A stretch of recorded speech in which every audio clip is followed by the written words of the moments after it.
Lucifer का नाम संस्कृत में प्रकाश का वाहक या प्रकाश का पुत्र के रूप में अनुवादित किया जा सकता है। उसकी चमक और सौंदर्य की कोई तुलना नहीं थी। उसे भगवान के सबसे प्रिय स्वर्गदूतों में से एक माना जाता था और उसे स्वर्ग की एक महत्वपूर्ण भूमिका सौंपी गई थी। लेकिन धीरे धीरे लूसीफर के मन में अहंकार आ गया। उसे लगने लगा कि उसकी शक्ति और सुंदरता भगवान से भी बढ़कर है। उसने सोचा कि वह स्वयं भगवान के बराबर हो सकता है और भगवान की जगह ले सकता है। ये विचार उसके मन में धीरे धीरे जड़ें पकड़ता गया और उसने अपने स्वार्थ और अहंकार के कारण भगवान के खिलाफ विद्रोह करने की योजना बनाई। अभी यहां तक वीडियो अच्छा लगा हो तो चैनल को सब्सक्राइब जरूर करना। एक पुरानी और प्रचलित कथा है जो विभिन्न धार्मिक ग्रंथों और लोक कथाओं में पाई जाती है। यह कहानी लूसीफर, जो कि एक स्वर्गदूत, के पतन की है।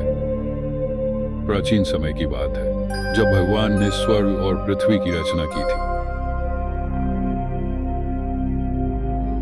स्वर्ग में अनगिनत स्वर्गदूत रहते थे और वे सभी भगवान की सेवा करते थे। इन्हीं स्वर्गदूतों में से एक था लूसीफर। वह केवल सबसे सुंदर स्वर्गदूत था, बल्कि वह सबसे शक्तिशाली और बुद्धिमान भी था। उसकी सुंदरता और शक्ति के कारण वह अन्य स्वर्गदूतों के बीच अत्यंत प्रसिद्ध था। लूसीफर ने अपने कुछ समर्थकों को इकट्ठा किया और भगवान के खिलाफ युद्ध छेड़ दिया। स्वर्ग में भयंकर युद्ध हुआ जिसमें लूसीफर और उसके अनुयायियों को हार का सामना करना पड़ा। भगवान ने उसे और उसके अनुयायियों को स्वर्ग से निकाल दिया और उन्हें नरक में भेज दिया। स्वर्ग से निकालने के बाद लूसीफर को शैतान या इब्लिस के नाम से जाना जाने लगा।